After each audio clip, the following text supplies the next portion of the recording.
Cluster 2, who is presenting for cluster 2? Okay, who is presenting for cluster 3? Who is presenting for cluster 4? Thank you. So we're going to take the presentation of cluster 1 to be done by Professor Buba. Professor Buba is making the presentation for group 1. So you have 5 minutes.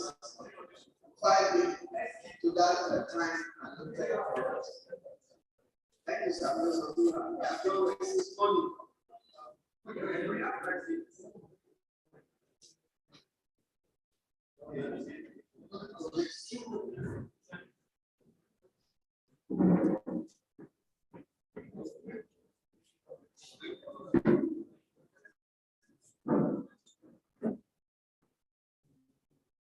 Thank you.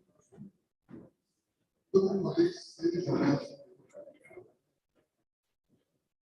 our summary was to look at the different gap between the academia and practitioners of practice. And we're going to come up with about 5 areas of the gap. We have to resist the temptation of doing the work. And 2, we try to resist the temptation of trying to provide solutions. Just identify the gap. So, this is really fine. Simple to communicate language. For the first issue,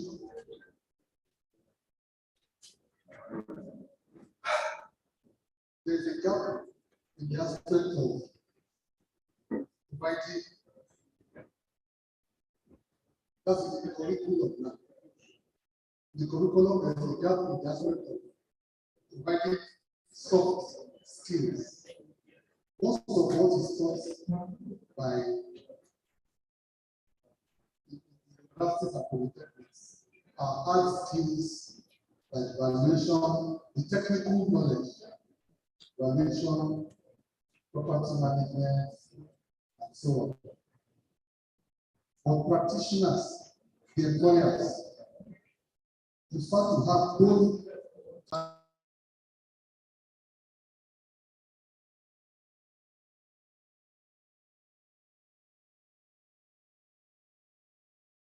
and soft skills now refer to problem-solving skills.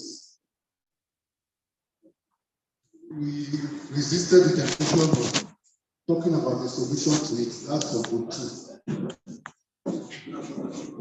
Number 2 has to do with, again, the curriculum and teaching. The curriculum and teaching as presently done in universities is very theoretical.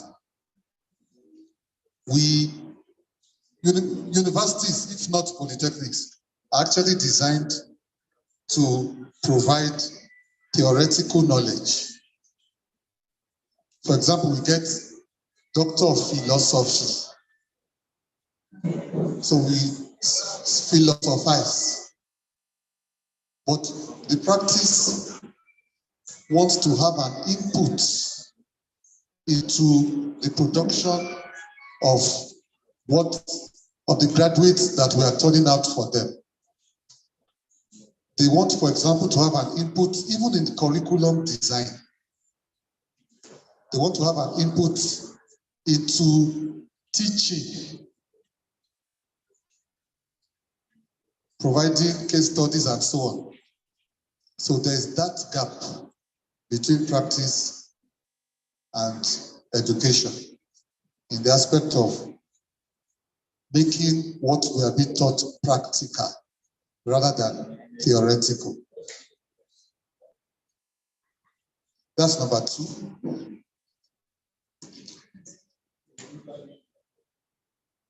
Number 3 problem is that our estate management students are being taught to be jack of all trades. Jack of valuation, jack of everything. In fact, the students are being taught to be able to cover all the 15 faculties, including some aspects that are not even in the 15 faculties. Aspects like portfolio management, which the chairman called financial market skills.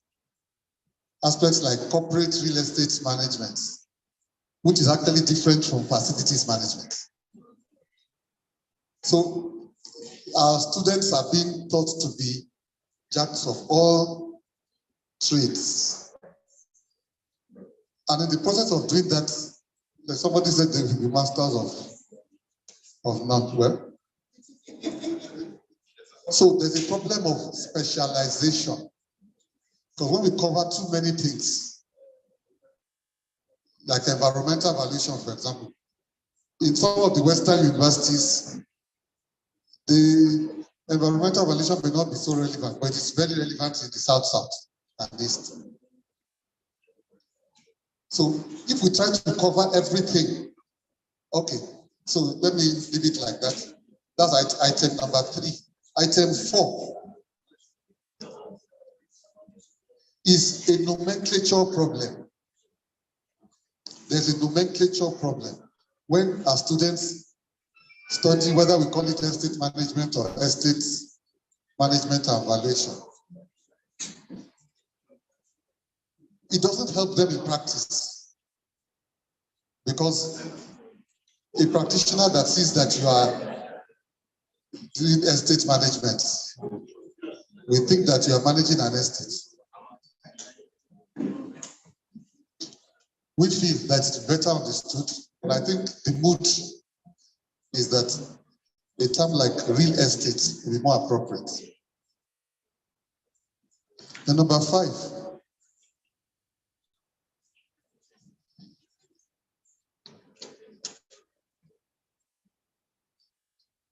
Okay, he didn't write that one. There was no time left. Okay, practitioners, academics.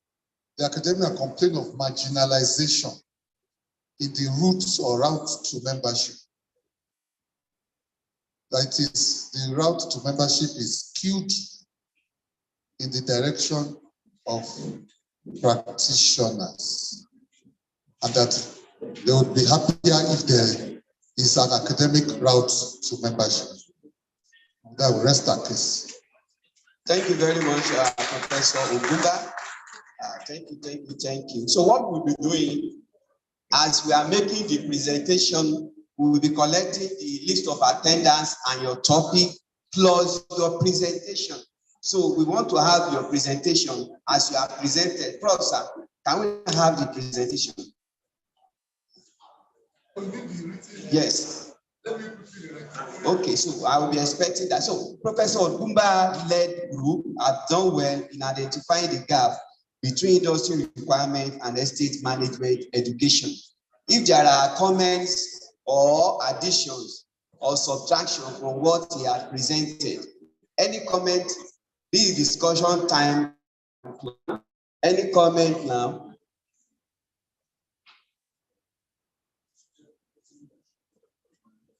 Any comment?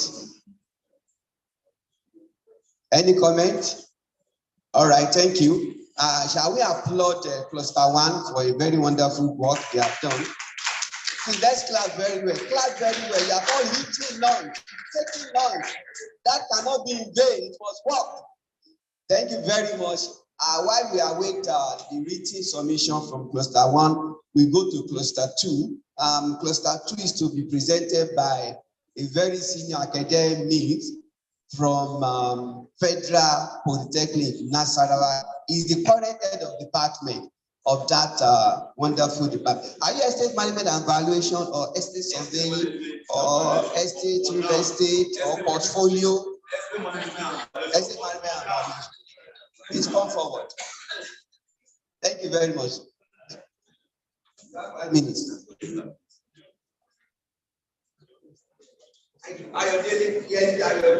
Yes, we are Ayodele Kayode David. All protocols duly observed. Thank you, Prof, for this opportunity. Standing to present on behalf of Cluster 2, and we've been given this particular area suggestions on how to fill the identified gaps between the industry requirements and estate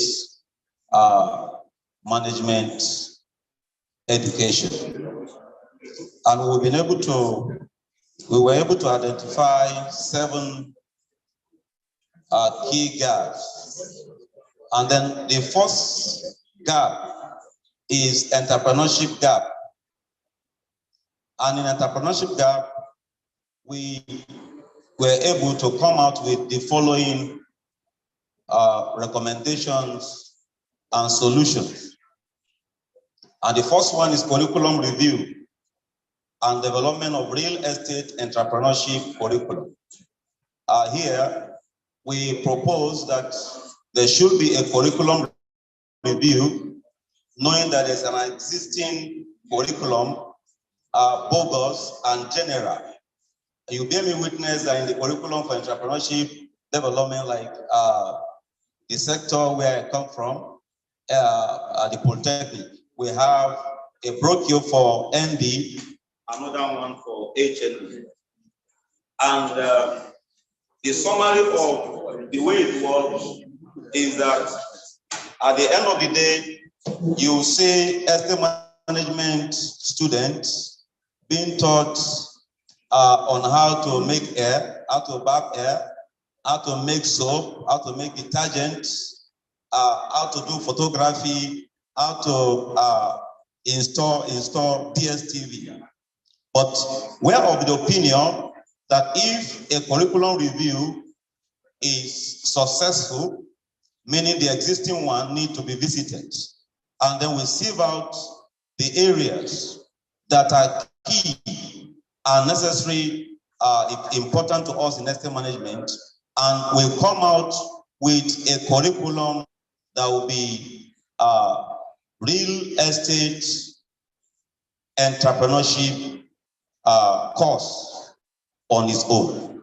And then in entrepreneurship teaching, we discover across schools, because in my group we have people from the university and then Polytechnic, the resource persons do come from other departments. It's mixed, it's not organized. So someone from engineering will be teaching estate management student entrepreneurship. And such a resource person will not be able to relate the aspects of estate surveying and valuation to the skill that could be acquired and see to be used there on the field. So we also suggest in that line that the proposed real estate curriculum on entrepreneurship should be taught by estate surveyors and valuers. And number 2 gap identified is nomenclature of academic programs. We suggest on that harmonization of the name of the academic program. And then we have our suggestion under 2 heading. For the department, the nomenclature can be better stated as estate surveying and valuation department. Estate surveying and valuation department, because over the years, the management aspects of estate management has really been taken as if we are from management faculty. So if that management is done away with, we know estate surveying has to do with management, and then valuation is there. So estate surveying and valuation department has been proposed by the cluster. And then for the school, we suggested that the school should be faculty of real estate. And then going to specialization as a gap. And then the suggestion on that, we came out with the following. We said estate management and valuation as a course can be unbundled for core aspects to stand on their own as departments. And the list of faculty, and then we suggested that the list of faculty Niesv can be used as a guide. Number 4, implementation of IVS. We said IVS should be introduced as a course and incorporated into the curriculum. And then number 5, skill learning gap. We suggested that we should encourage adoption of technology in the our teaching process. And then number 6 is practical exposures and solution. Practical shall be the practical should start from the school. Students should be exposed to practicals from the institution. Then field trip should be encouraged. Proper placement of students in relevant places for their attachments. And then proper supervision of students on attachment. And then the last one is public enlightenment. And then under public enlightenment, sensitization of prospective students of estate surveying and valuation. Because of the entry requirements.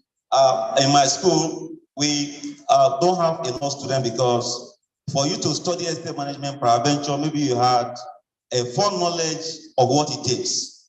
We demand physics or chemistry, and at the same time, when Niesv and S-Verbal will come, they say you must have economics.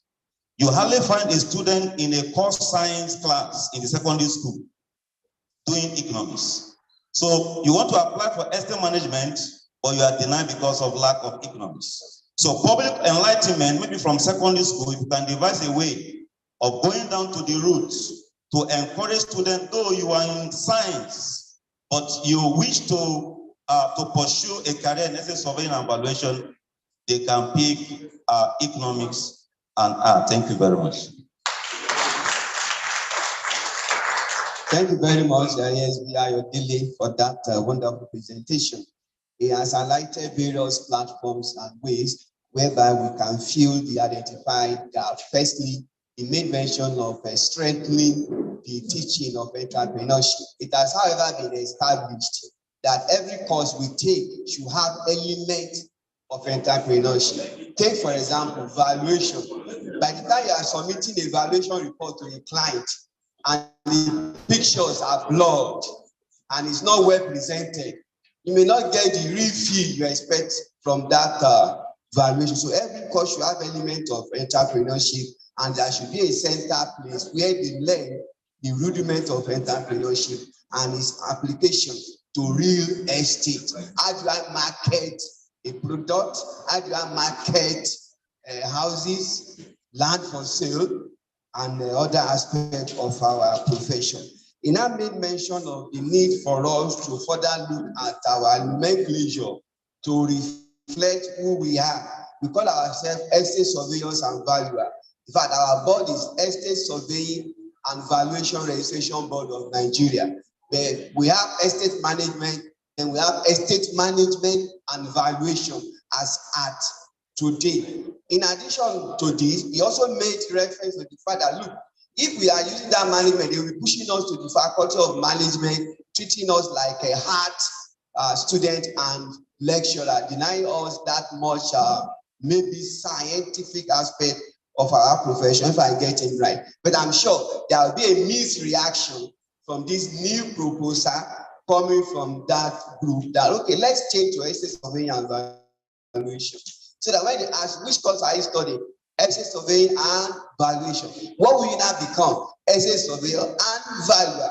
If you are studying medicine, you become a medical doctor. You are studying law, you become a lawyer. You are studying engineering, you become an engineer. That may be the angle they are coming from. But of course, unbundling our profession now, when we unbundle it, are we still going back to retain that general nomenclature when we are already moving toward unbundling the profession? So these are some of the areas we'll be receiving comment. And please, our comments should be very sharp. If somebody has said something, no need to repeat. The camera has captured everybody here, so no need to show in the camera. If somebody has mentioned something, let us leave it at that, and we move. Technology, practical exposure, field trip, sensitization of real estate requirement. I'm sure another group will still expatiate on this whole level requirement, vis-a-vis JAM requirement, MBT, and NUC. So we may not need to waste much time on the whole level requirement, but specifically, let's receive reaction on this proposal, changing our nomenclature from estate management or from estate management and valuation to estate surveying and valuation. So if you want to say something, please, can I see your hands up? Then I will give you number. What about the rest of us who are online? Are we allowed to speak? I don't want us to lose track. Lose track of the discussion. Some of us are online. We will lose track.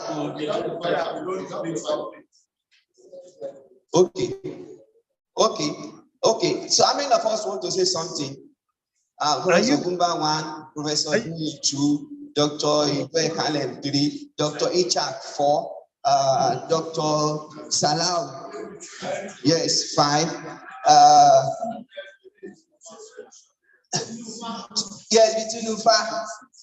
What about the rest of us? And should we, Professor Udo is online also. Should we allow him to speak first? Yes. Let him speak. Professor Udo, yes, please, you have the floor, Professor Udo. Okay, thank you. Please, my comment is not going to be about the nomenclature, because I think when it comes to names, every university can choose any name they like for their course, for their course. And if we don't like the name estate surveying and valuation, we can choose any other name. So I won't discuss that. I will advise my university senate appropriately when it comes to that. The thing I want to talk about is entrepreneurship. You know, I think that this whole concept of entrepreneurship, we have failed to understand it as academics. For instance, estate management is an entrepreneurial degree, like it or not. It is not like history, okay? Even religion is entrepreneurial because they have churches that they can go and run. Estate surveyors is entrepreneurial, but for courses like English, history, those courses are not entrepreneurial, or statistics, they're not entrepreneurial per se. So you need to teach these people how they can convert what they get from the university into practice. And that is where practice of a particular business or profession or course is important. And it is that converting that knowledge to practice that is what this entrepreneurial training is all about. Because when it comes to managing our businesses, it is already there. Let me just give you an example. Please, a very short example. When I teach my students, whether it is applied town planning or any course, mineral valuation. Okay, let me take petrol filling station, valuation of petrol filling station. I make sure that every student adopts a filling station in town. Then I teach them the theory of how to value. And then they apply that to the valuation of their particular filling stations and submit to me. And then in return, they take that report and give back to the owner of the filling station just to give him an idea of why he cooperated with them. If any of those students is employed by any professional and you tell them, go value a petrol filling station, they know exactly what to do. That applies to any other course I teach, whether it's mineral valuation, they adopt mineral sites in town. And then I take them through the course, give them a mineral site to value, they will know what to do. So I think we should look at the thing that concerns us when it comes to this entrepreneurial training. If you're asking our students to go to business faculty to learn how to keep books, the ledgers, that's a different thing. And they already know that from the accounting they do in this course. Sorry, I could go on and on, but that's where I'd like to stop.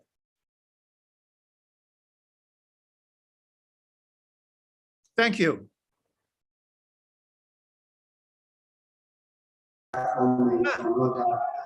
Did you hear me? Did you guys hear me? We did. We heard you, sir. I don't think you did. We had it. I had it online.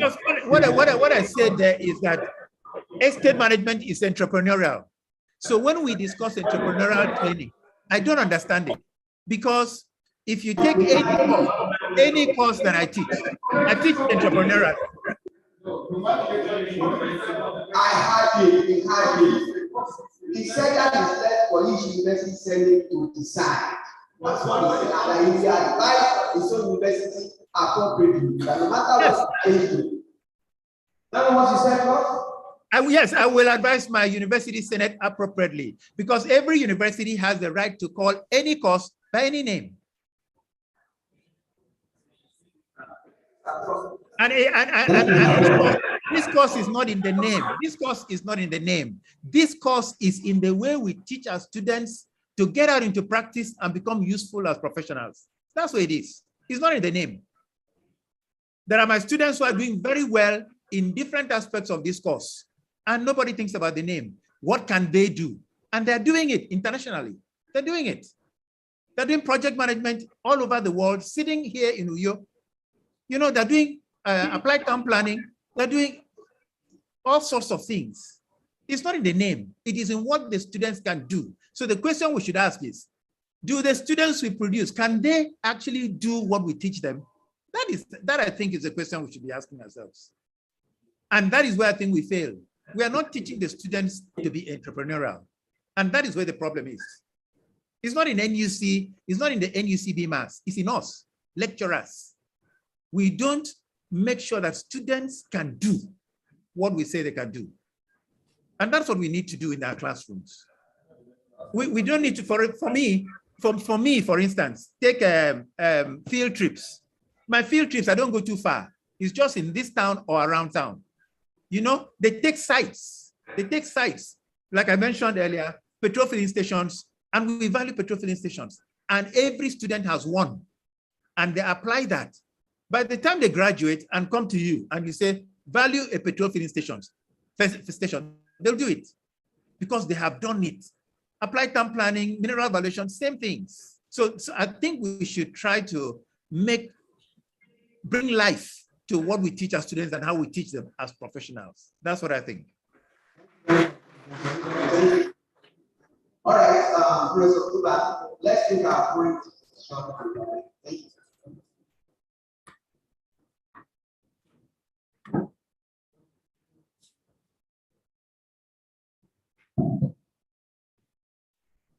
I want to thank Professor Kuba for his comments.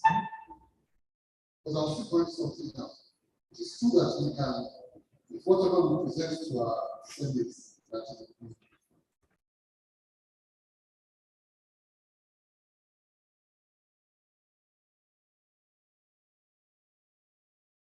To what they have approved.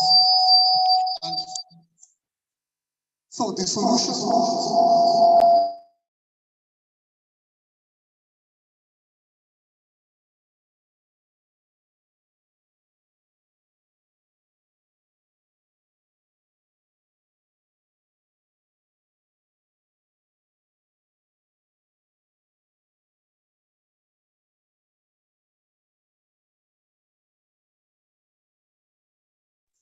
Nomenclature. That's what Professor is referring to. It's not referring about our first content. Nomenclature. Yes, okay, but like I said, I didn't hear clearly what he said at the beginning. They had repeated himself. And what does he say? No, I want to say, let's be clear. About the Yes, on ourselves. it's not What is particular. concerned with what we teach the students to do and what the products do afterwards. Okay, That's what it is. okay, fine. But at the same time, there's a consensus of opinion here. In line with what Mrs. Kakulu has said, that we should go into specializations. And I think that is taken. Now, the specializations themselves have to be recommended to LUC. And we need to provide some nomenclature for the specializations, whether we like it or not. So, something has been recommended, maybe faculty of real estate, fine with me. But like you yourself have mentioned, we can't be having the specializations called estate surveying and valuation. That goes against what we decided here. It will be something like estate, something like valuation, property management, and so on and so forth. Yes.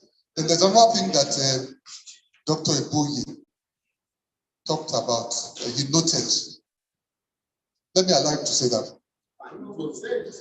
Okay. Thank you, Mr. Chairman and moderator, colleagues. Well, we as SS of yours, I think there's no way we can prove that economics. Because all we are doing is economics. So we say it should be a major number one requirement. Because it's not economic Ghana.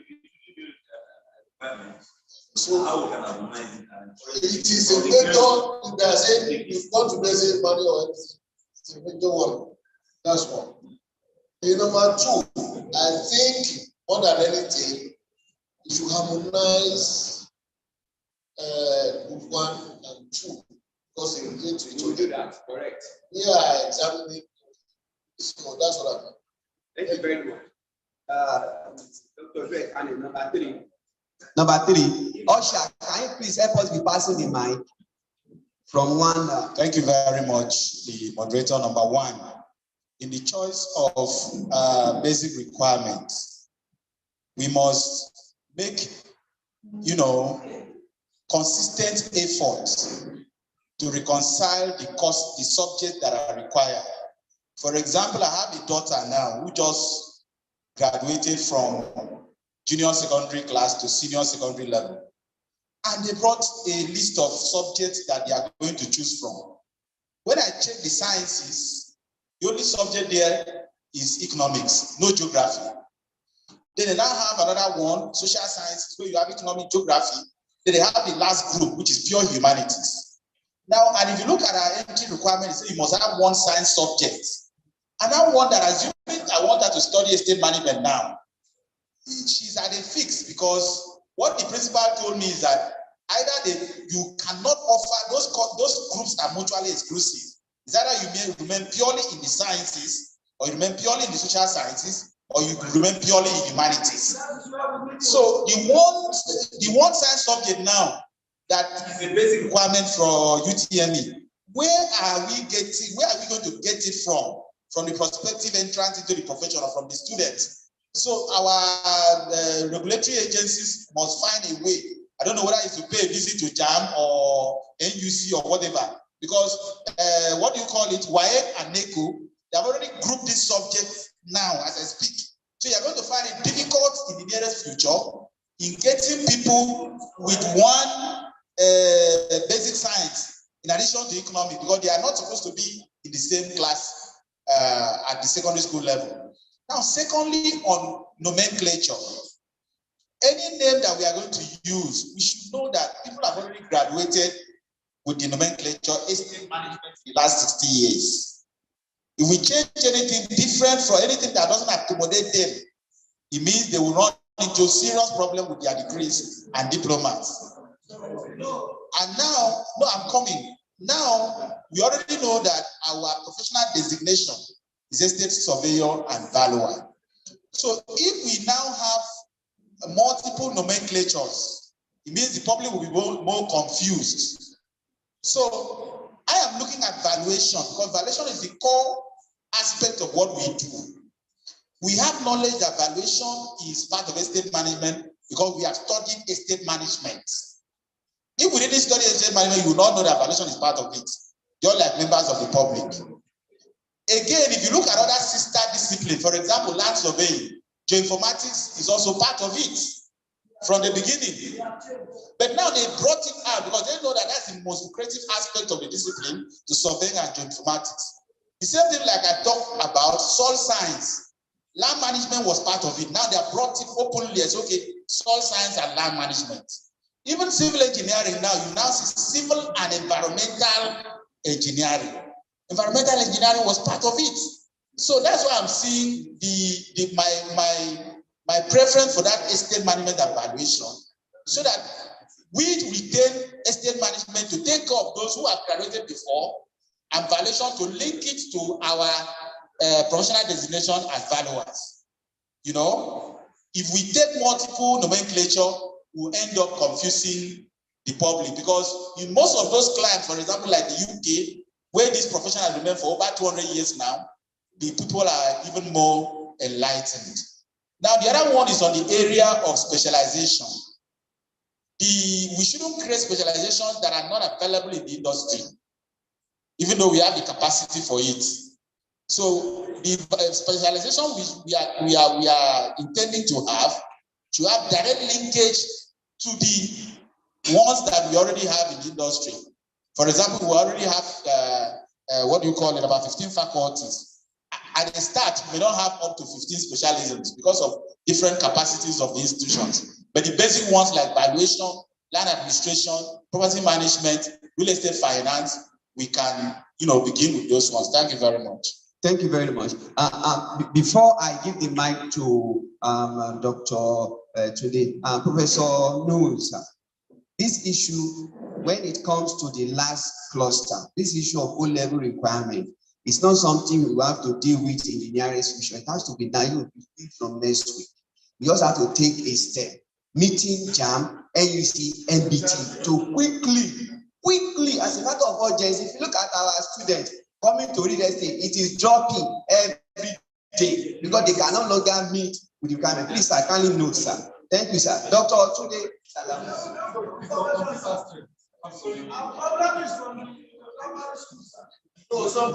Hold on. Okay. Yeah. What I'm saying is, our brother is from primary school. Yeah, from the secondary school, sir.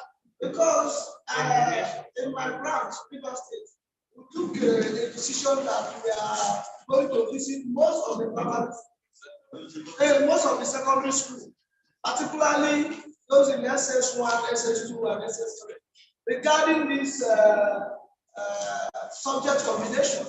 And from our investigation, we discovered that these teachers in the secondary school are the ones who are even making the students to tell us towards one area. They are the ones creating this problem. No. Hold on, sir.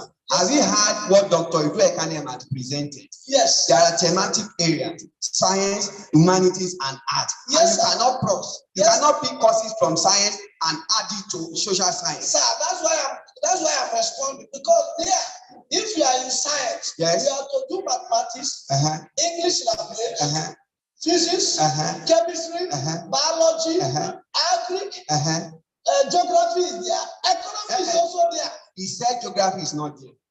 Yeah, that's what I'm saying, that it is the teachers in that particular school, the principal, they are the ones doing this thing for the students. Okay, this is a revelation now. Yes, that's what I'm saying. Thank you very much. Well noted.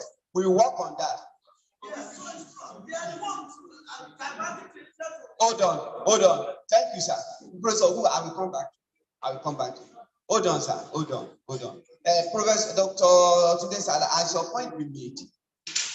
Dr. Tunde Salah, your hand was up. As your point be made by somebody else, it has not been made. What is your point? Can you quickly say it? Because of time, we need to move.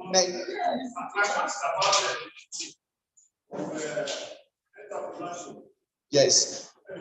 Yes, sir.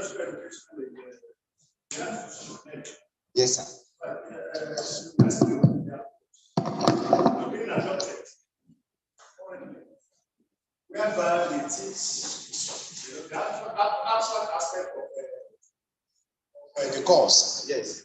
You only tell them entrepreneurship is about taking risks. Yes. Is it a way? I'm not trying to think of a better way to teach. Of teaching entrepreneurship. Did you listen to Professor Udo? No, I listened carefully. I'm just trying to bring my own suggestion. Okay, please bring your own, if possible. Yes. Is there a way? Can we just? Let me suggest if you can bring in funds, then try to now group the students, each of the students, and give them money about maybe 500,000 to go and do beginning of semester, just like. So what would they use the money for? Just a minute, please. What would they use the money for? What they will use it for within the vicinity of that institution. That's the practical involvement, practical engagement of entrepreneurship. Okay. go to the suburb of the campus here, the villages. So you know you are going to business financing now. There are two different. Are we not shifting our faculty into entrepreneurship? Excuse me. Hold on. Yes. In US, yes, there's something like real estate. Apart from it's being considered as entrepreneurship. It's only in UK where we come from. That's why we say it's environmental. So until we understand this, disparity. Yes. So when you mention real estate from a United States perspective, it's about business. Yes, sir. Not that. That's why all these disparities coming in. So if by the time the student, after the study, getting into the field, they will just absorb instantly. Thank you. Instead of all this, but as at 1965. Hold on, sir. Let us go to 1965. Let us go to 1965. Time. I beg you, please. We will come back to 1965. I was not born then. Please, sir. Let's take Mr. Tinu first. Mr. Tinu first. Hold on, sir. I'm honorable. No, hold on. I will come back to you. I promise you, I will come back. Dr. Ishak, 30 seconds. Dr. Ishak, 30 seconds. Dr. Ishak, 30 seconds. Okay, thank you. Please, mine is just an information regarding this nomenclature. Okay, it's regarding this nomenclature. Like one of the speakers made mention that this estate management and valuation was sent to, I think, the NUC and what have you. Like by school, we adopted the estate management and valuation. Okay. But one challenge we faced this last NYSC mobilization. Yes. Some of our students were denied access to the camp solely for the reason that what they wrote is estate management and valuation, but what the NYSC have with them is estate management. Okay, are we able to solve the problem? Were you able to solve the problem?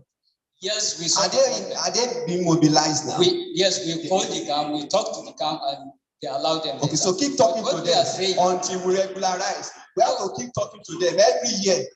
We will soon regularize. No, I think what because it happens in my school. So we talk to NYC every year in my school. So don't be angry, don't worry. We have to manage it like that. The point I'm saying. Yes, sir. This issue, if we are to adopt a particular nomenclature that the institution thinks is the one, then let all the agencies of government concerned be aware of it. Because if government agency is not even aware, how about others? I think, please, we should look at that one also. Thank you, Dr. Ishak. When NUC came to my university, they are very correct in December. They came to accredit estate management. So we just changed some things to estate management, all document, estate management. When they are done, we came back to we came back to estate management. But if we should keep ourselves, we should not change something. Quickly, yes. In addition to that, I want to tell Dr. Ishak that we shouldn't panic. We went through the whole hop. Professor Udo suggested, and that was the position of NUC to Niesv, that each Senate university should go and do the Niesv. We went back to my university from departmental board to Senate approved it. We were having issues with mobilization in NYC. Later on, they accepted, even with NUC. Now we don't have any further issue. Our director of academic planning took it upon himself of the university, and it has been so rectified. For now, we are still estate management and valuation. And that gave an edge to Dr. Niesv Kane during their interview with one Dr. Adebayo also from FUTA. His own PhD was only estate management, while Dr. Bassi was estate management and valuation. And the department in Rwanda, there is estate management and valuation. So they picked him and dropped the other guy. So this identity crisis, we are taking it with laxity. We are not helping the future generation of this profession. There is no way Agreed, our founding fathers have tried. We are not disrespecting to them. But we have to move on. Just like Professor Kemike have said, and so many other people have conversed, we may not be too particular about achieving it today or tomorrow. But of course, we are making history. MPT adopted it for all polytechnics. So whether we like it or not, we have more institutions in Nigeria bearing estate management and foundations than those who are not bearing it. And that's the trend. So that's the starting point. We didn't say that name was perfect. Even in Mina, there was serious debate between estate surveying and valuation, between real estate department and estate management and valuation. Because of the interest of the founding fathers, because of the way they brought the course, we knew that in estate management, the curriculum, the detail, the content, sub-zone valuation. We now say, let us retain the name as they brought it from youth, estate management, and just add valuation. For identity purpose. That was the rationale. So the issue of your race, please remain resolute. Change is inevitable. It will come to pass one day. Thank you very much. Thank you, sir. Dr. Lu. Thank you, Dr. Ishak. Dr. Ishak, now good day for bringing that up. You've done well. Dr. Abdulaziz, was your hand up? Okay. That's the last one. Then we go to the next presentation. Very sharp. Thank you very much. Please, my own is just about the nomenclature and identity. And what I'm just trying to say is that if we can get that estate survey and valuation, so that as we're having medical doctors, they study medicine, survey and valuation, surveyors and valuers studies estate survey and valuation. Okay. That will be much easier for us, and we retain our identity. Thank you, sir. We're having it in the public sector. Thank you, sir. Very, very, very. Thank you, sir. That is the representative of the Honorable Minister. Thank you. That's from the Ministry of Waste and Housing. Professor Guba, just a second. Go ahead, sir. Okay, my comments, I will not comment on the just 1 second, sir. But about the entry requirements, yes, sir. I need to say this.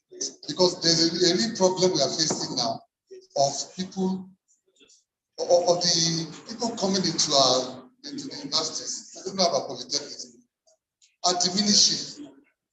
They are reducing. And so, but at the same time, we cannot say that we are going to do away with economics. What I think we can do, economics and mathematics have to be there. But then every other thing, we can expand.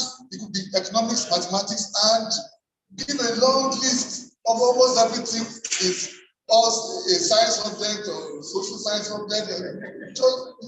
That is what they do in my faculty in Fine and Applied Arts.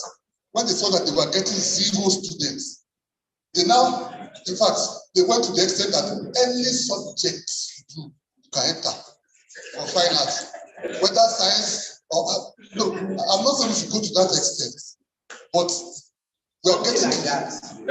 That's what I'm just saying. Just have economics, mathematics, and any other science or social science subjects. Thank you very much. Thank you very much. I appreciate you all on behalf of Professor Lulu. The third cluster. Okay, Dr. Abdulaziz, you have 5 minutes. We will take cluster 3 and cluster 4. Thereafter, we have the round of discussion.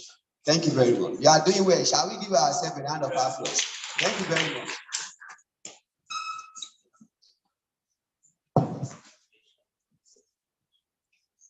May I stand on the existing protocol? I'm Estate Surveyor of Abdulaziz. Our cluster work on required potentials for estate surveying and valuation practice, focusing on thematic areas of housing, telecoms, oil and gas, ICT, real estate firms, MDAs, to include local government, states, and federal government. After we had very robust deliberations, and we come to this bullet point. The first is we look at it and and agree that what are the potential requirements. And these potential requirements are grouped into two, the general one and the specific ones. On the general, the first is the ability to read, comprehend, and communicate. This is one of the very, very important aspects we noticed. Second is the soft skill, ability to have the customer-client relationship. When some come to office and say, please, can we meet your guy? Say, Oga is not on seat. That's all. When your guy comes, what's happened? Nothing. So now, negotiation skill at every level, then practical stroke applicable knowledge. What are the knowledge we have? Is it just only the theoretical one or the ability to put what you have learned into practice?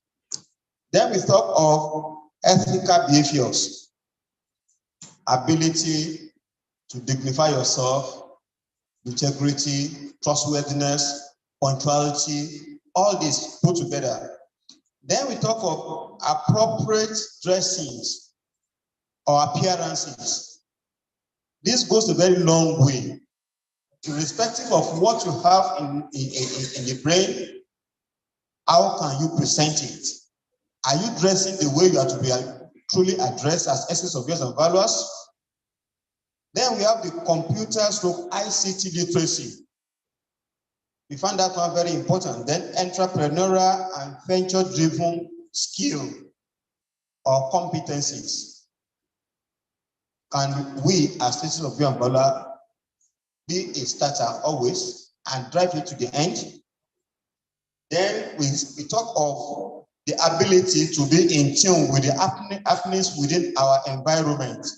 That is, we have to be current with the information as regard the politics, as regard everything that happens around us as it relates or affects our real estate practice, be it in public, private, or in the academia. For instance, look at the COVID-19, and you can see the effect on all our practice. On the specific one, under housing, ability to understand the housing market. We find that one as a very key thing that once you are practicing, you should be able to distinguish what is the housing market need, the needs, the deficits, and the trend. The second one is the emerging trend in building industries, such as smart city, greenhouses, virtual offices, and their impacts on our profession. Then understanding on building technologies, such as modular housing, 3D modeling in housing, and the likes. So that whenever a customer or your clients ask you for advice, where are you drawing your conclusion from as professional? Then the housing financing models. We are trying to move away while recognizing the normal mortgage and the likes. We are trying to look into crowdfunding, unitization, PPP as all our models of what? Of housing. And equally, all laws governing housing development approval, regulations, and all that is as it affects housing development. From that, we move to telecoms. And we understand the importance of the few terms that affect our profession. Something like co-location. Formerly, MTN will put their mast, Glo will put their own, but now, one company will just come and make a mast and lease the mast to all telecom operators. Second is green lease, which is the mode of leasing these co-located stands. Then basic knowledge of the industries to include what are their slangs. When you hear IDU, indoor units, ODU, outdoor units, when you are talking of racks, when you are talking of these things, they are very, very important. Once we are going to that area, 3D, they are part of the things that's coming in there.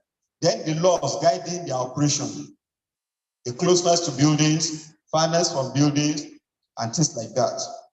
From that, we move to oil and gas. While appreciating the basic knowledge, we say we should equally have the understanding of the international best practices, especially the global market, because the oil and gas may be locally produced, but they are traded on international basis. Therefore, international knowledge is very, very important here. Then we talk of the law guiding these oil and gas industries, especially when you are talking of acquisition.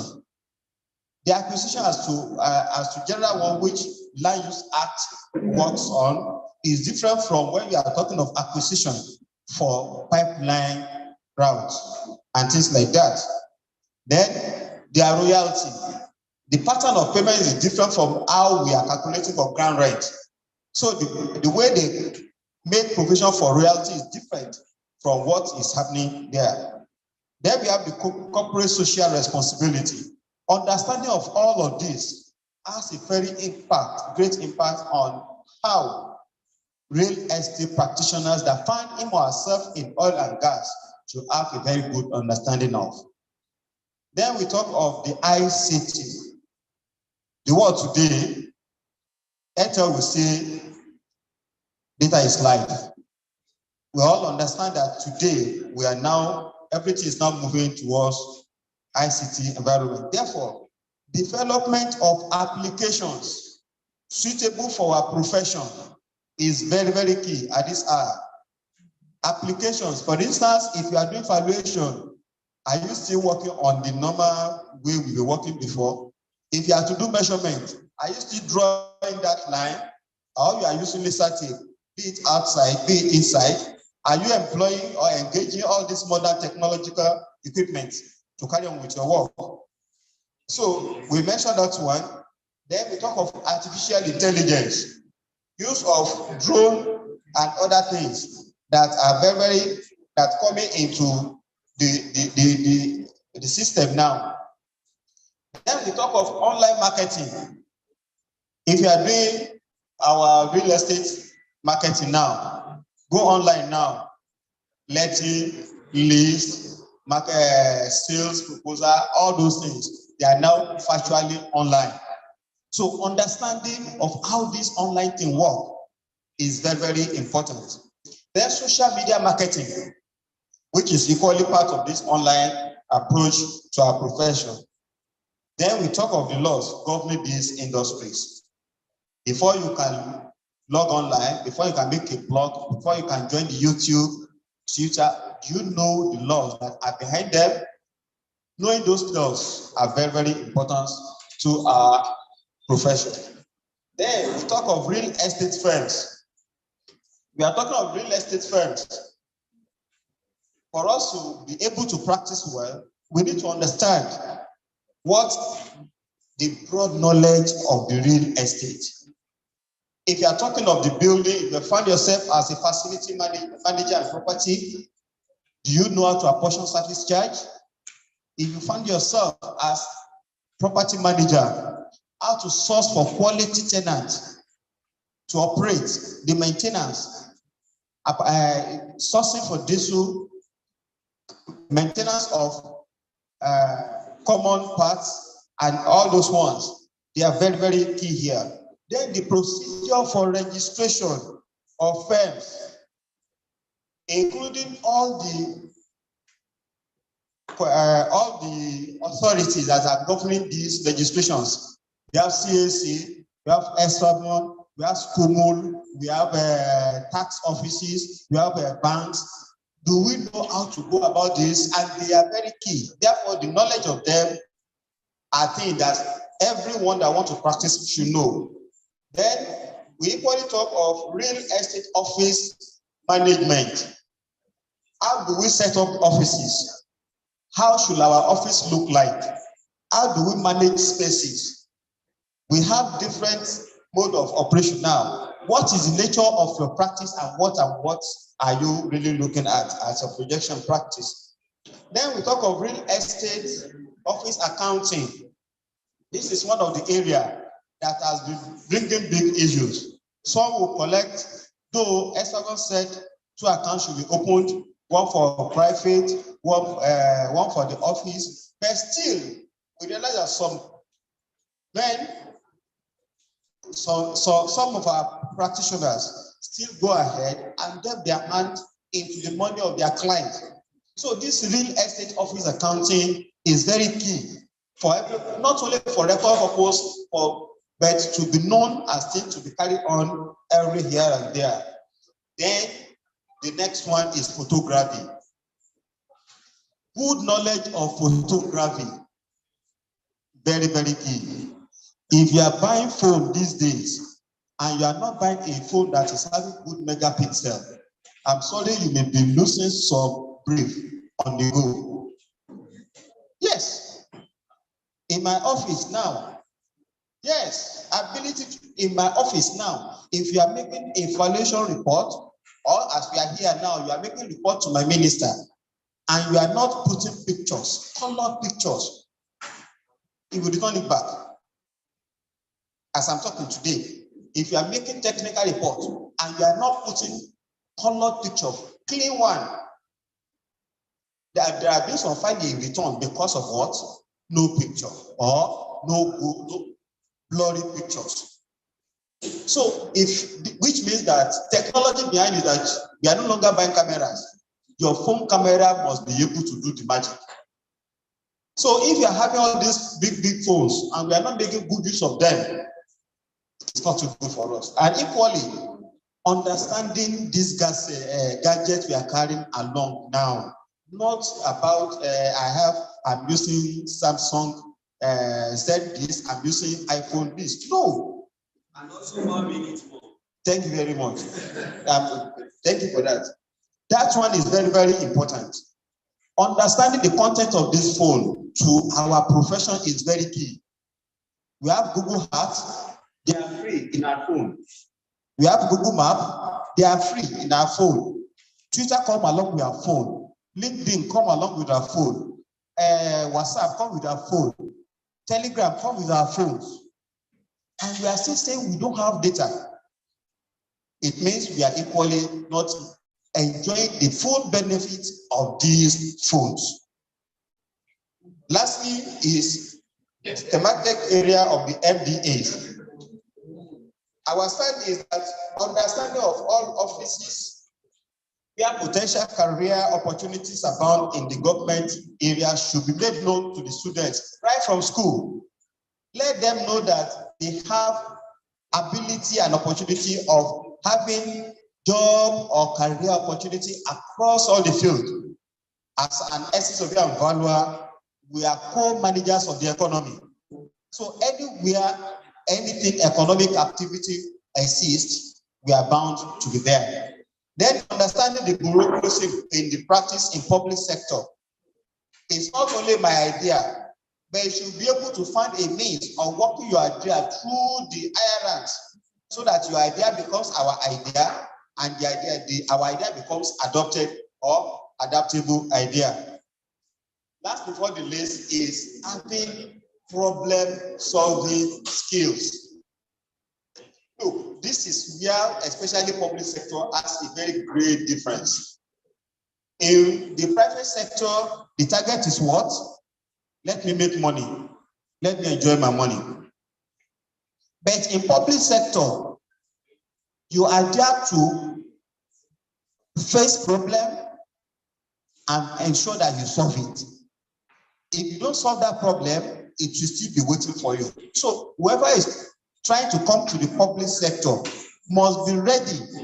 In academics, your target is to produce future generations.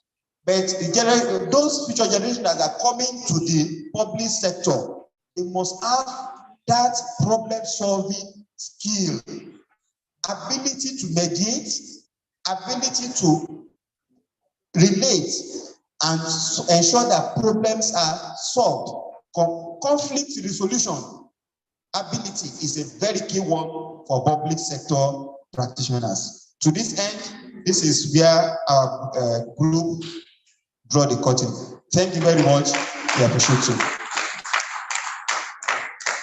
Thank you very much. We appreciate that you make that submission to us for further. Okay, we take the last cluster, cluster 4, and we look forward to an interesting, just as we had from Niesv Abdulaziz, another interesting presentation. Yes, we continue far from Federal Polytechnic, Idan, Kogi State, who came successfully from Kogi without being kidnapped. Congratulations. So you have 5 minutes to talk to us. Thank you for that. Best wishes. Once again, let me join others not to stand, but rather to stand by the existing protocol. I may appear skinny, but if I stand on the protocol, it may collapse. So our cluster was given this assignment, and graciously we met and we had useful deliberations, and which is reconciling NUC, MBTE, and SVAB curriculum requirement to reflect the industry requirement. But before we go into our findings, most of our findings and recommendations have been enumerated in the course of previous clusters, so we may not want to reenact them, but we have this to say. Number one, we want to appreciate the convener of this academic summit for bringing to this forum dignitaries that cut across different spheres relevant to this, our noble profession. But it was observed, though with reason. We had a representative from National Nigeria University Commission as well as SVAB, but for one reason or the other, we did not have any representative from National Board of Technical Education. We followed up the road in Kaduna with all sent someone. We don't know why the headquarters is in Kaduna. Because there's a general program in my place that you cannot shave somebody's head in his absence. So whatever resolution or recommendation we are making, they may tend to pretend that they are not part of the. So that's just one of our findings. And secondly, also, in the course of the various discussants presentations, most of them dwelt mostly on the university educational sector.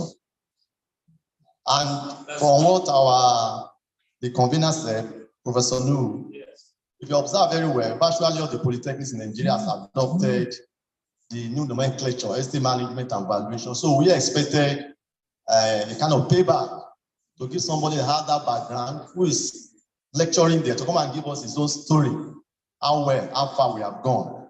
And please, that is just some of our findings, Then we have talked about areas of the nomenclature. We don't want to spend too much time on it, but I have this to say. The new nomenclature, estate management and valuation, we know how far they went in getting it approved. And even in our institution, before it was eventually adopted, it was a struggle. Even after it was approved by the academic board, to change the name on the official record, it took some extra effort again. And now, with new suggestions that we can still change the name from estate management and valuation to estate surveying and valuation, if it is eventually approved, and you are taking it back to the academic board, they will take it to be on seat. They will take us that you are taking the academic board for granted. They will say you brought a change not too long ago, and now you are bringing a new change. So they will not take us serious in such circumstance. So let us consider that. Then in the area of O-level entry requirement, much has been said in that regard. In my department, I want to use as a case study. Anytime we are doing admission, whether into national diploma or higher national diploma, we used to insist on economics as directed by SBAPON. But most time, the management of the institution will insist that they are not under the regulatory directive of SBAPON, but rather under MBT. And the MBT requirements specify maths, English, one basic science subject, and 2 other relevant subjects. But we often make them to realize that the essence of insisting on economics is because it will be needed when they will be writing the professional exam. They will say that when they get to the bridge, the student will know how to cross it. But whenever SBAPON comes around for accreditation, it has always been pointed out that economics is compulsory. They will say, yes, we have had you. But after they have gone, they will call you and say, please, listen to us here. And we cannot but comply with directive from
combination does not accommodate problems. So therefore, jam cannot happen. So that's, you have to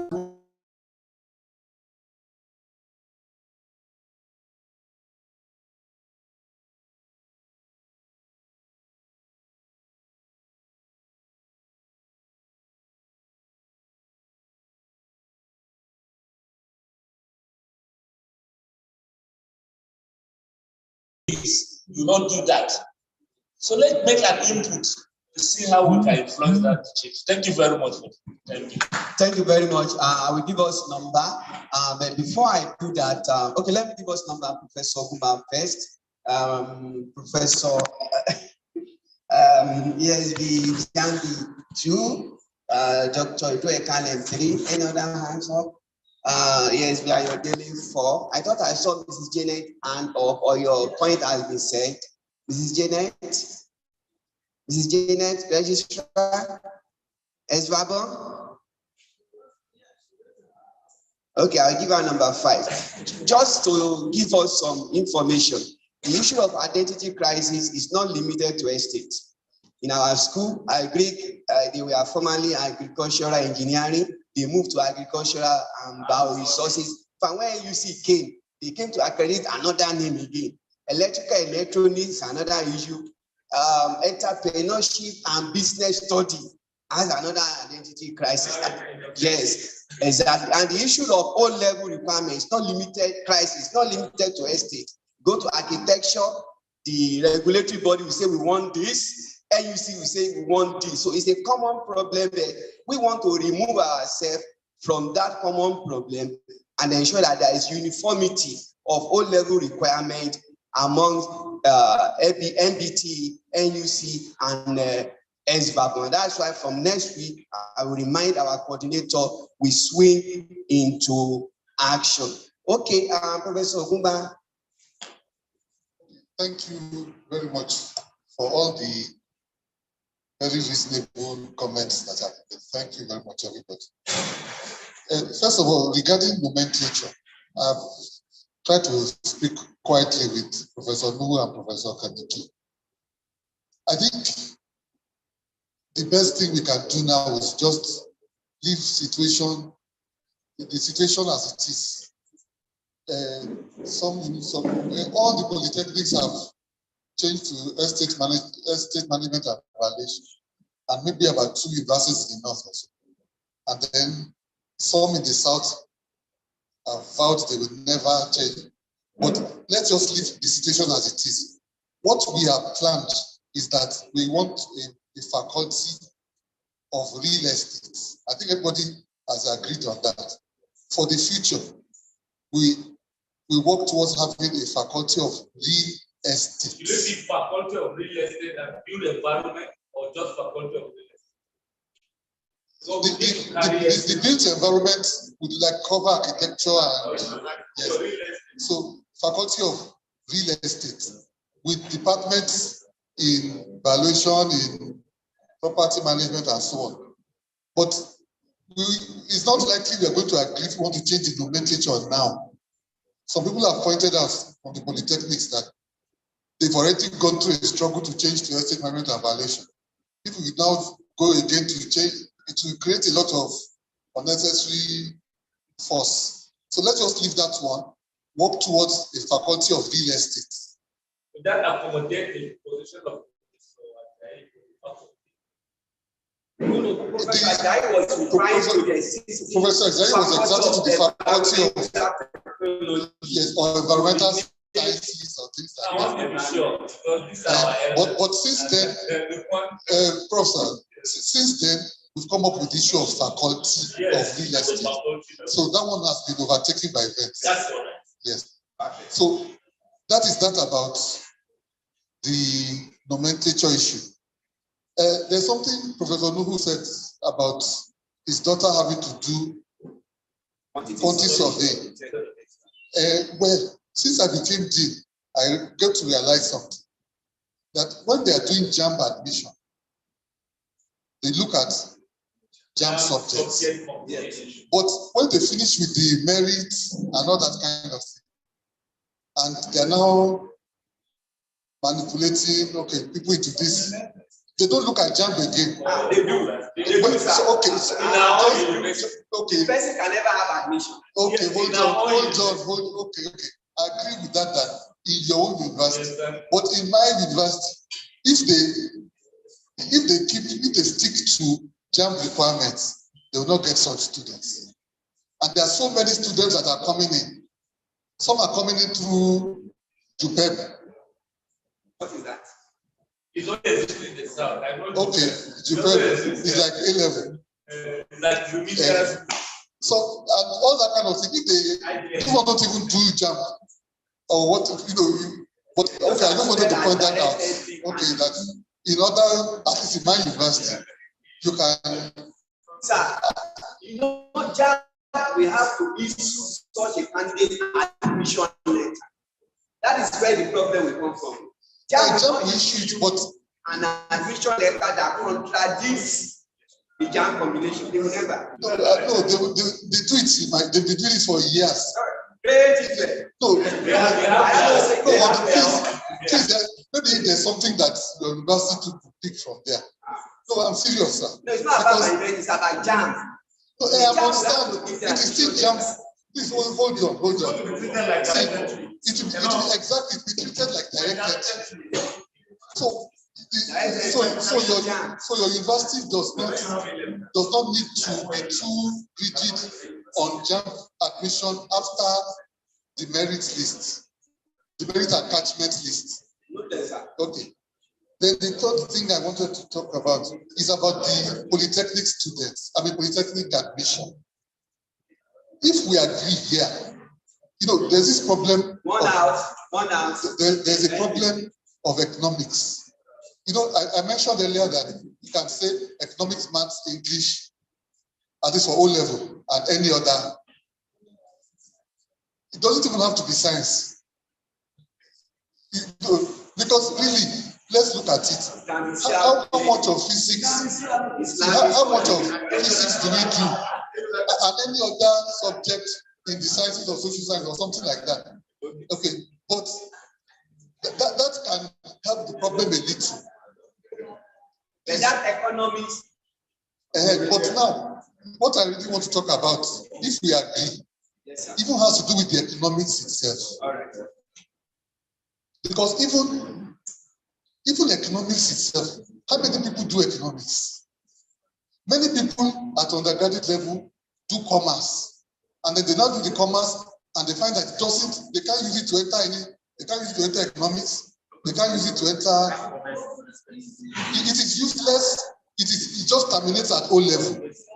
So it's a suggestion. If we take it, because if we take it, can we say economics or commerce, or is there any subject at O level saying, or business studies or something like that?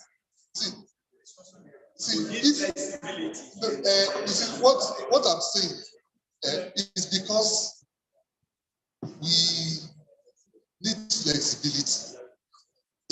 At urban and regional planning in my university, I processed they changed the admission requirement.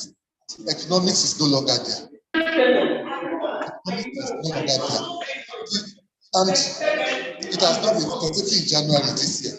Prof, sir, a question, sir. If I don't take economics at O level, how will I be able to pass economics at JAMB examination? But that is what I'm saying. You see, sir, if we pursue it, if we agree, Prof, it's just a suggestion. I can't even insist that everybody takes. But if we take a position here, we can advise NUC, we can advise SVABON for the accreditation. Can we, is a question, well, if we take it fine, we don't take it fine, it doesn't bother me particularly. But for the sake of people who, the question is simply, can we say economics or commerce or business methods? Thank you, sir. Please, let's take someone. Thank you, sir. Before we go to number 2, we have Ibisola on the line. Good evening, Ibisola. Good evening, good evening, my prof. Good evening, my seniors in the house, my noble colleagues. Good evening, Professor Nuru, for the job well done. Well, I quickly want to talk about this curriculum of 18 subject combination. Where the problem starts from, that is where what we should know. It actually starts off from the fact that many people doesn't know estate management even exists. Let's go back to our record. Some of us are in our HODs to go and look at how many of our students actually took estate management as a course while writing JAM. So I quickly want to say that just like advocacy of evaluation data was done, some of us in academics, because the fact is, if these students are not there, we are not going to be there working as lecturers.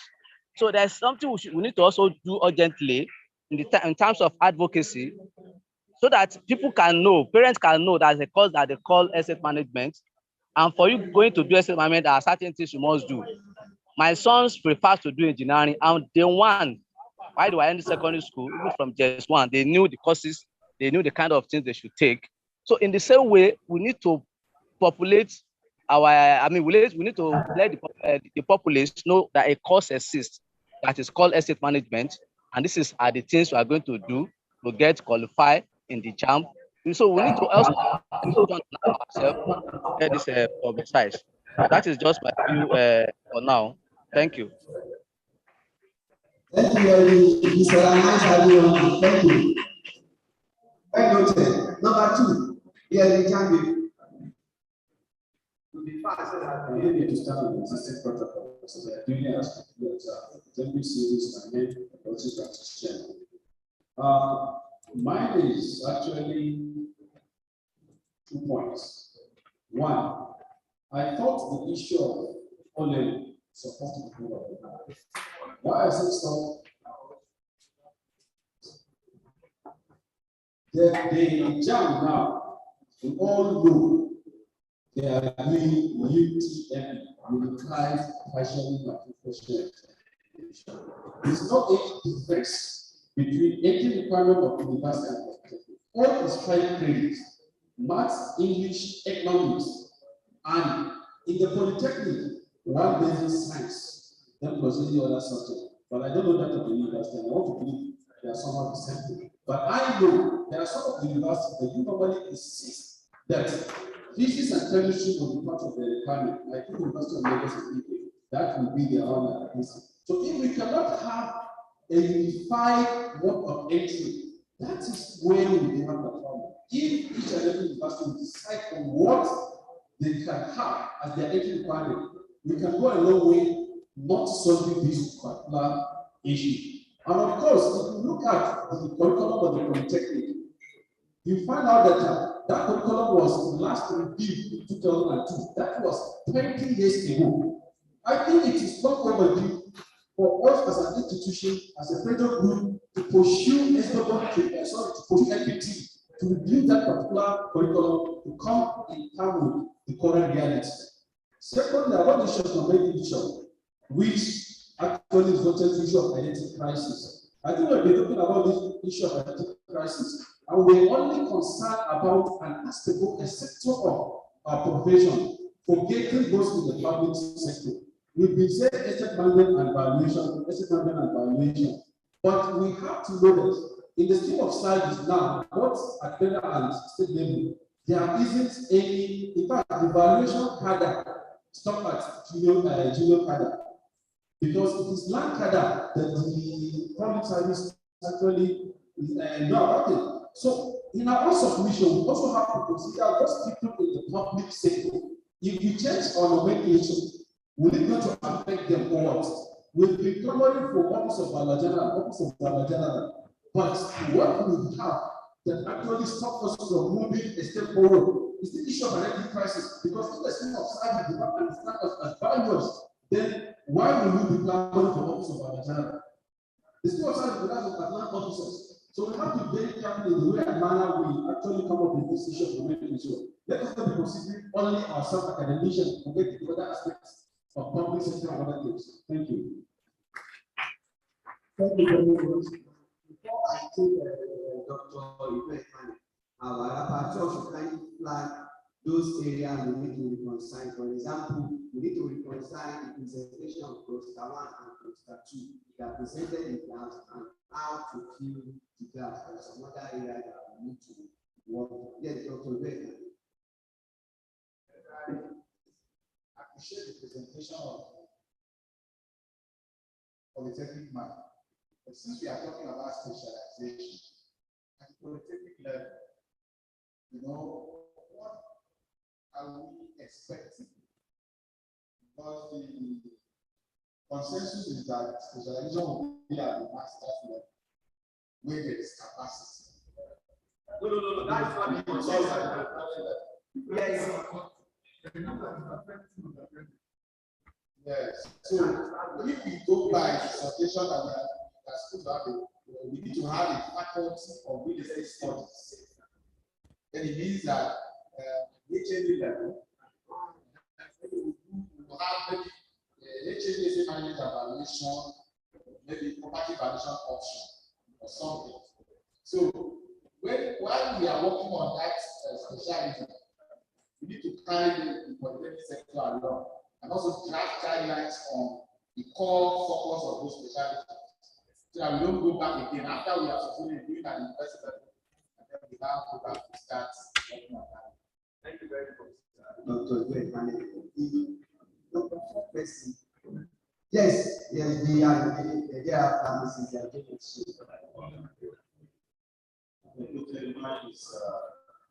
On accreditation. In protecting accreditation, you have as part of their members a representative from Niesv.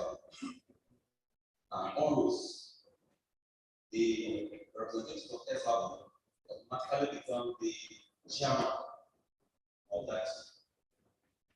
I've been privileged to be one, but the challenge is that after you must have stepped through any accreditation with representation from Niesv and you are accredited. After a while, Niesv will come again for a full-fledged accreditation. And several years ago, all the chief executives of the Polytechnic, they jointly revolted.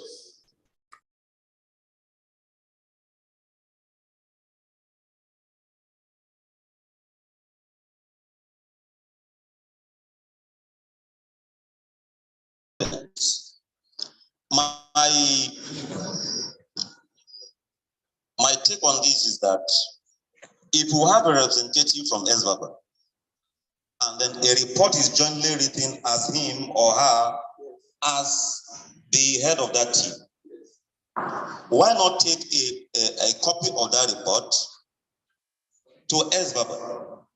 Because there must be a feedback, except if it's just going on a stroll. But if you are going on a stroll as a member, you can't be the head of the team.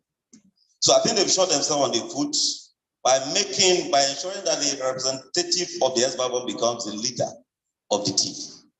So I don't know how it will come in some of our recommendations that Niesv should base their judgments on the reports of their representative of MBT accreditation for maybe determining maybe the department can be accredited or not.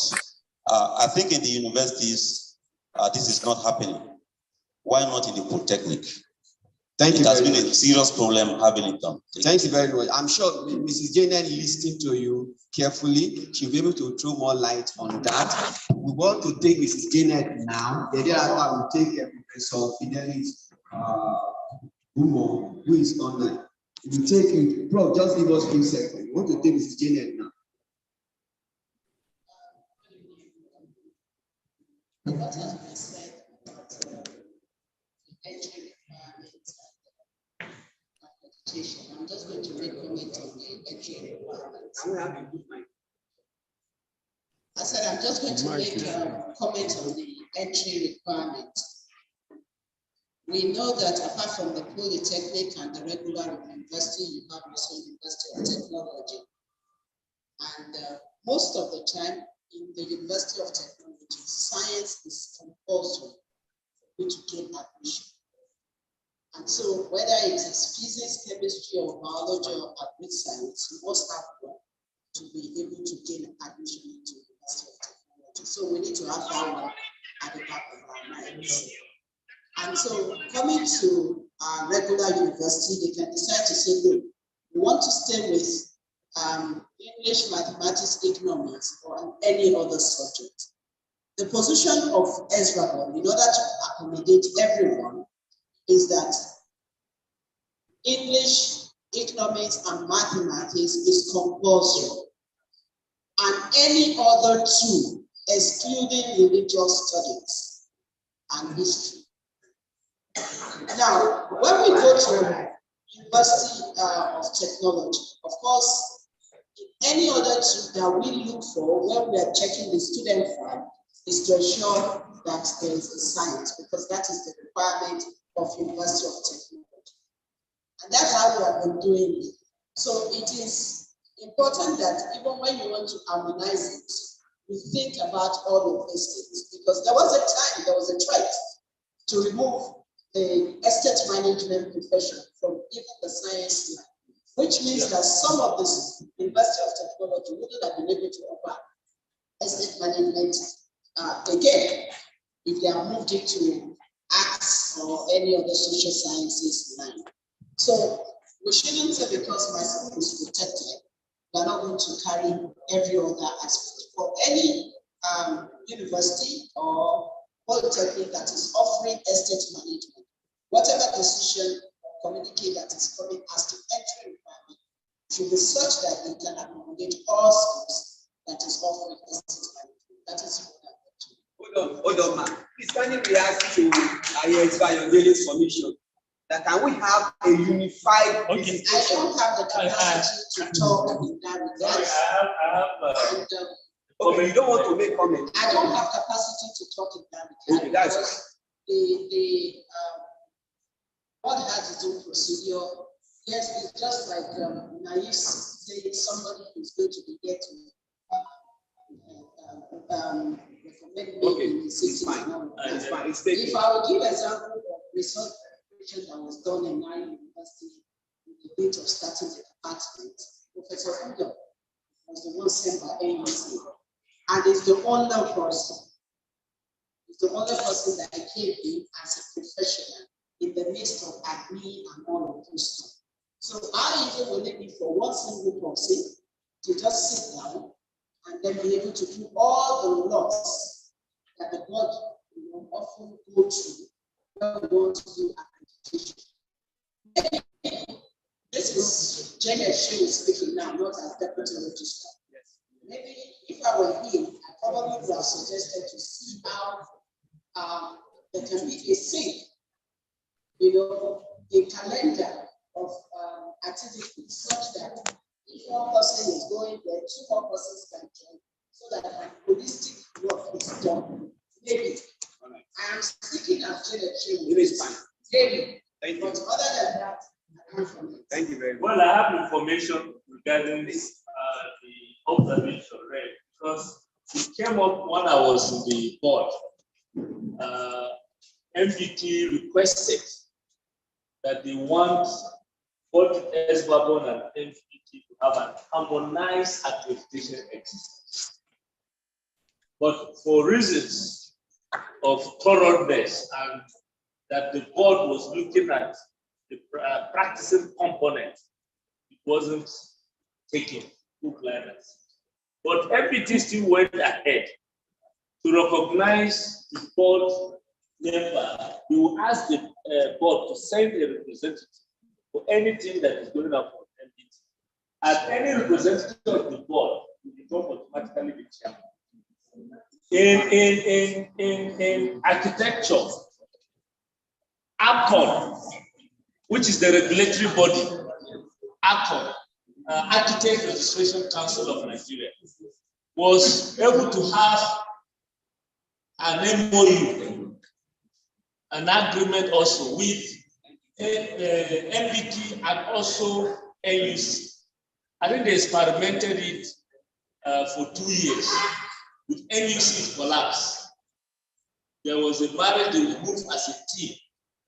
When NUC is going to visit, the actor will also send her representative to harmonize rather than going to the same institution at different times. That it was, causing a lot of issues with the institution. But I think moving forward, my own personal opinion, yes, it is a very good strategy which there could be an MOU between SWAPO, NBT, and NUC. So that anytime, it is right for accreditation. This time around, we're talking of accreditation. Resource verification is not accreditation. Resource verification is to see if you have minimum equipment or materials that to start such program. That's what is needed in resource verification, just to verify. So moving forward, I think there's a need for greater synergy between all the regulatory bodies. Thank you. Thank you.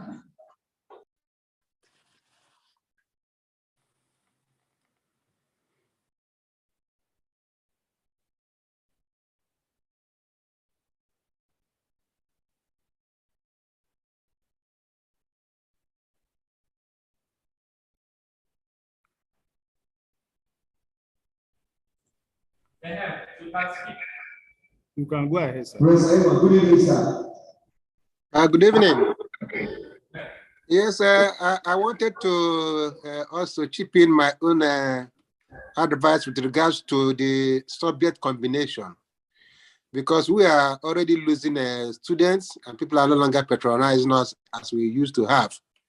And the way I manner the courses, the subjects as selected at the secondary school level is now becoming problematic. So I'm feeling that if we just make English and mathematics as compulsory, the other 3 subjects can be chosen from the subjects I listed in the chat room, to include other commerce, biology, chemistry, physics, technical drawing, accounting, fine arts, or geography. We mention specifically those subjects so that any person is able to have English and mathematics and any of the 3 from those listed will qualify. And individual universities can now dash around those 2 subjects that are compulsory and the other 3 from the given list. That's the way I wanted to suggest to you. So that if you are in a technology university and you want to emphasize on the science subjects, the students can choose from there. But since we are asked to make a suggestion as the best way to go forward, I feel that those listed subjects, one can choose 3 from there, in addition to English and mathematics. That's my suggestion. Thank you.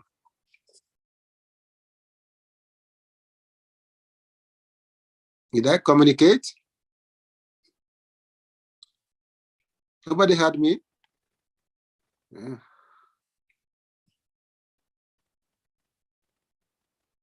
Hello?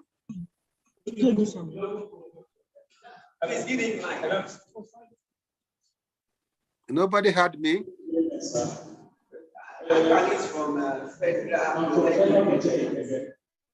You can see polytechnic is further represented. University of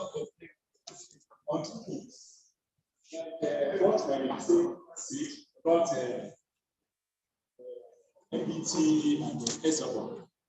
I was fortunate to be in Ibadan about 2 weeks ago on accreditation exercise. And our chairman is Osoro from Akwa Ibom Polytechnic, representing SWAPO. And whatever decision we took there was jointly taken. The MBT people were more or less like an observer. It was we that are from the estate management profession that takes decision and it was stamped. That was on that.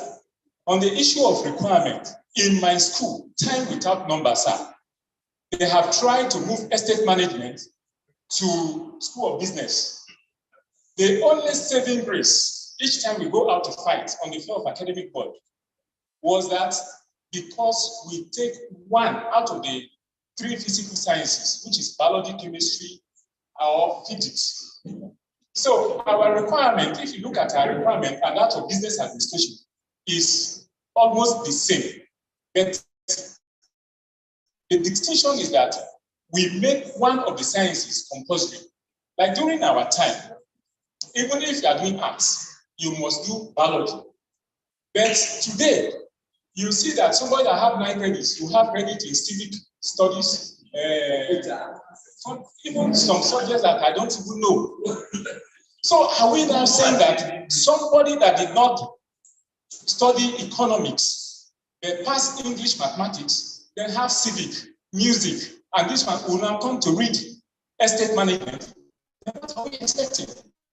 We are going to produce maybe dancers or Yahoo. So just for the fact that we are looking for students, that should not mean that we should lower estate management to that level. So I'm of the opinion that, like what all polytechnics are doing, in the polytechnic, I'm surprised hearing Mr. Tinufa saying that their own school is different. But in all polytechnics that I know and that I've been visiting, is English, mathematics, economics, those 3. Then 1 out of physics, chemistry, biology, 1. Then 1 from the general ones. I think that's what all polytechnics in Nigeria are taking. So our own in the polytechnic is settled. Thank you very much. Thank you very much. Before I hand over the mic to the coordinator, okay, I will. Okay, hold on. Let me take the few brief information from Dr. Ibrahim Kalem and ESV and Abi. Thank you very much. 30 seconds. Yeah, based on what Professor Emo has given us now, and in addition to what Professor Ogumba said, if we have to make the basic requirement in mathematics, English language, and maybe 3 other subjects, I'm coming. Can we now, in the development of the curriculum, include elementary economics? In first and second semester, elementary economics 1. Elementary economics 2. It's already there, sir. No. What we have is macro and microeconomics. No, that's not. I'm coming. What I'm trying to say, in essence, whatever nomenclature, whatever name is given to it, is that can we collapse the syllables of SS1 to 3 and put it in year 1 for social sciences? You're coming from social science. You must take it as a core requirement when you enter. So that would now normalize or balance up for the deficiency that if you didn't offer economics at the elementary level. Thank you very much, sir. Thank you, sir. I think we've not been having this challenge before now. When principals in schools have not been advising students that if you offer science, you can't go to commercial subjects. So I think we need more of advocacy on our principals at the secondary school level. As I met it in Yaba College of Tech, right from 1991 when I was a student, it is a combination of science and economics. It has been a standard. We started having this problem when others in the secondary school have been meddling into subject combinations. Thank you, sir. Thank you, sir. So, Dr. Olinos, what do you have to say? Still standing on the existing protocols. Yes, sir. I think this matter of subject combination, we have overflogged it. Okay, sir. I think the best way we should move is the advocacy. Yes, we should do it. Like in Rivers State, just as I said, I am a member of the sub-education committee of the branch, and we have gone to almost 6 secondary schools. And all we discovered is that The teachers are not telling them the truth of how they will choose their subject. Even the engineering, the students, the people there, they don't even know. Since after I left, they have been calling, the children have been calling me on phone. Thank you, this and that. Even their parents are calling me on that issue. So and two, all my studies regarding estate management, I have not seen where we have lost or I have lost eye on economics. Everything I do and I have done there has been economics. I've never seen commerce. From the evaluation that we are all making money today is economics. Please, sir, if we lose economics, then we have lost the profession. Yeah. So I pray that let economics remain there. If we lose, let's lose English and mathematics. But economics should remain there. All right. Thank you very much, Dr. Paulinos from Rivers State University. Before I hand over the mic to the coordinator, just a few announcements. Number one, the fourth cluster. Mr. Tinufa, have you submitted your presentation? Thank you very much. Secondly, the rapporteur, we do well. Hold on. The rapporteurs, we do well in collecting our submission. Thereafter, before it is even sent to Niesv Academic Forum, committee of presenters, we also look at it. The people that presented from each of the clusters, we will send it to you for you to make your further input, dot the I and cross the T. But please, we don't want to put personal opinion. All that we are going to put there is what we have decided. For the issue of the O-level requirement, are we in agreement that we should sustain the economies? Yes. So that's what we are going to do. Thank you very much. I want to appreciate you. You are wonderful people, wonderful guys, fine ladies. Please give yourself a round of applause.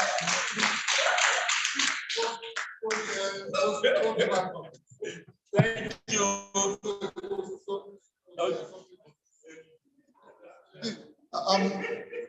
Well, I'm not saying that majority have not, but still,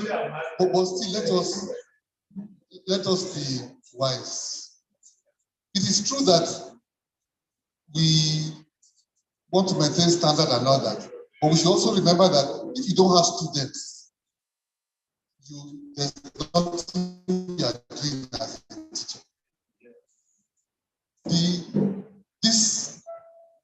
The last submission we did for urban and regional planning, because of economics, they had in my university 0 students, 0. Estate management, 2 students. I'm telling you the frank truth because of the day. Professor Motu has told about this. It is true that we want to maintain that. When they come in, they study economics. They study economics. I'm just, well, yes.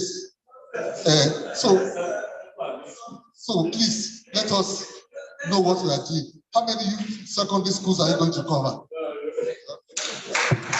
We must thank, I will not do the vote of thank, I want to wrap up.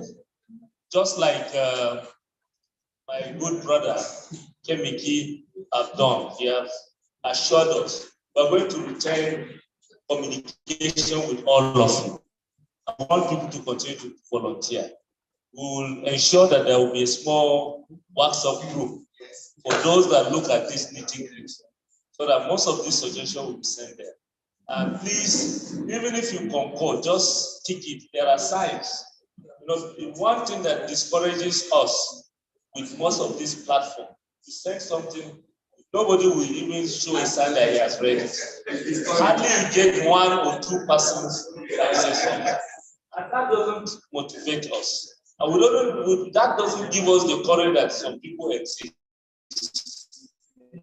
In as much as all comments, experiences, the majority view must prevail without undermining the minority views. We will also continue to think that we will try as much as possible to go the whole hog.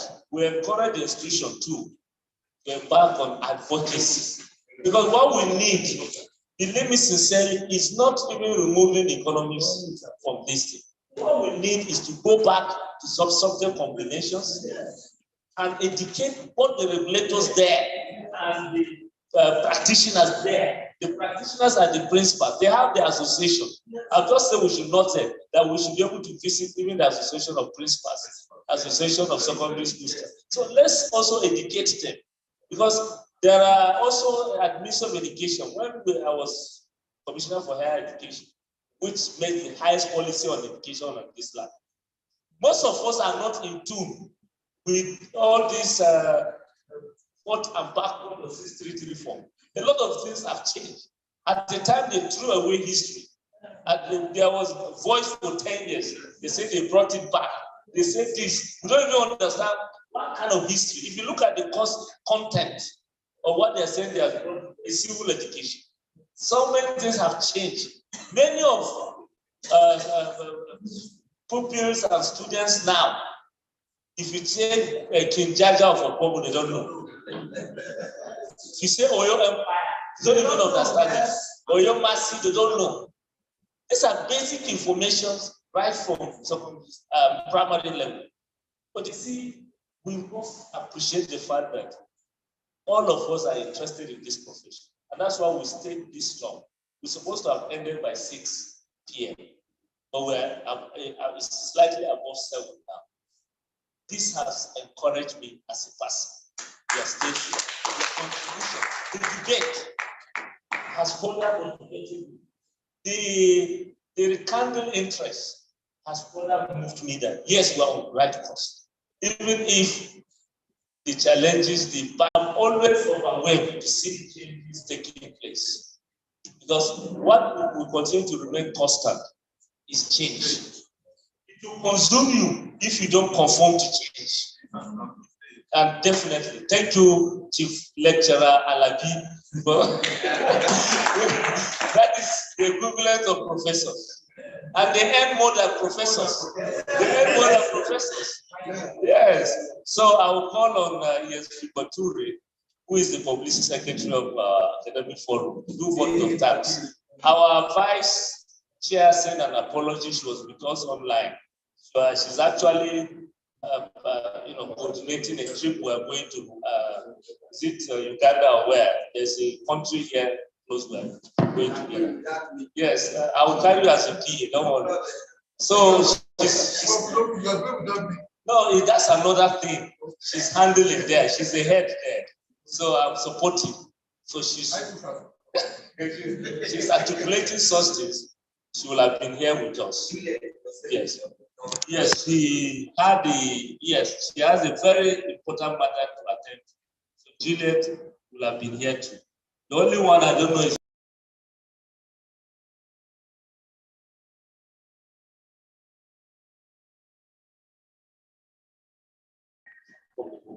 the choice was made for him to present. So please communicate with us. I don't want to hear again that polytechnics are marginalized. In everything I do in this forum, if I think of university, the next is polytechnic. That's why the two gentlemen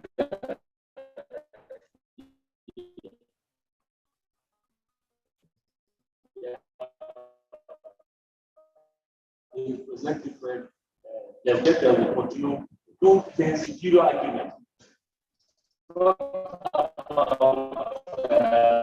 I know it all. It's not about, it's about zero argument. It's the reasoning to see the need to do this and the rationale, and it will come to pass. Thank you, and God bless you.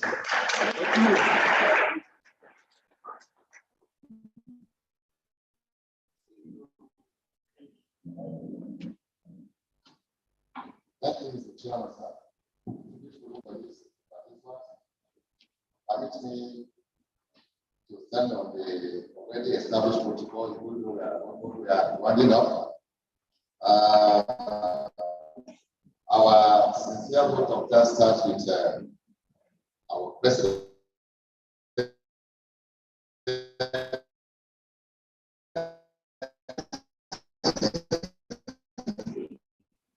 Niesv who just like the chairman of the occasion, Justice Oluyole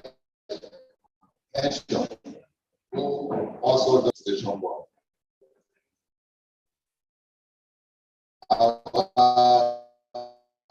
first vice president, our second vice president, Victor Alonga, who all of them were here with us.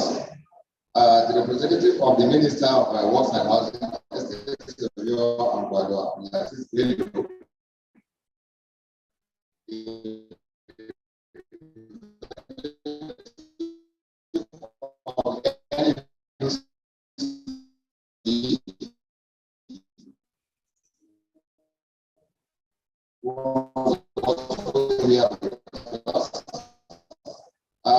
our next Professor Ego Bugumba,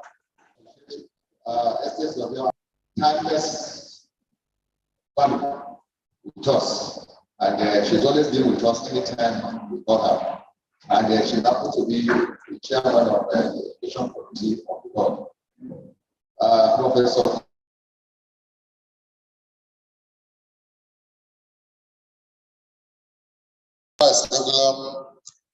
Dr. Ayo Adeniran and Professor Oduro Timekemiki.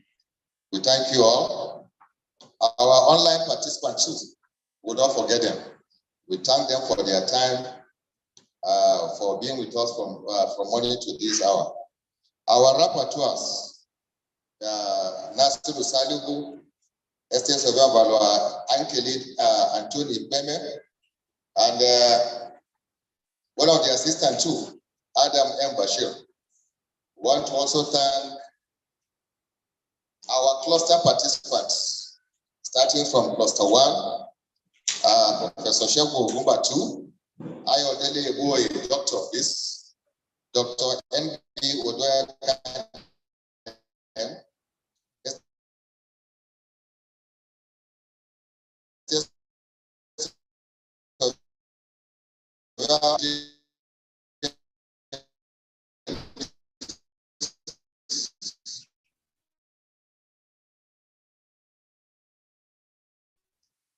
council member, Estate of your Dr. Paulinus Ihua, Estate of your Yakubu Suleiman, Estate of your Jembil Suyudi, who doubles as a council member also, Estate of your Emmanuel Alao, our chairman of intergovernment relations of the institution, Estate of your Nasiru Baru, Estate of your Hassan Muhammad, and Estate of your Usman Bello Saad. Members of Cluster 3, Estates of your Bello Abdulaziz, Estates of your Gomna Emmanuel, Estates of your Emmanuel Olu Rontayo, Estates of your Abdulaziz Olabode, Estates of your Barrister Musa Ademukefi, Estates of your Abdulatif Abdulaziz, who also is a council member, and Estates of your Dr. Muhammad Ishaq Muhammad. Cluster 4, we have Estate Surveyor Batura Ali Muhammad, Estate Surveyor Anthony A. Tinufa, Estate Surveyor Shehu O. Janet, who happened to be the Deputy Registrar of West Babu, Estate Surveyor Dr. Isa Abdullahi, and Estate Surveyor Salauddin. My name was omitted. Tunde, sir? No, but Estate of the Cletus Ihoza, registration officer of the event. Permit me to also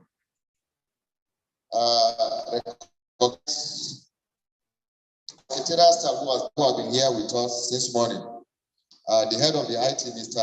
Annie Omore, Mr. Olua Konde, Mr. Bobby Ogu. Finally, I would like to recognize the effort of the executive members of the academic forum of the institution, starting with our chairman, Professor M.B. Nuhu, who, despite his tight schedule, have been leading this forum with all his vigor.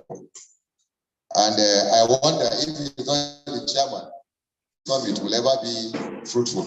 Sir, we thank you very much. We thank you for your leadership. who is based in Lagos, Dr. Juliet Akameleku, Dr. Irene Efakale, myself, the public secretary of the forum. Thank you so much. We appreciate you all.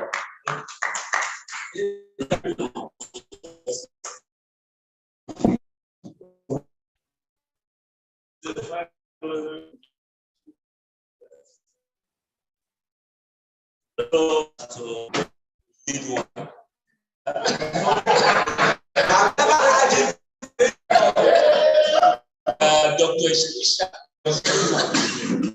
and thank you once again.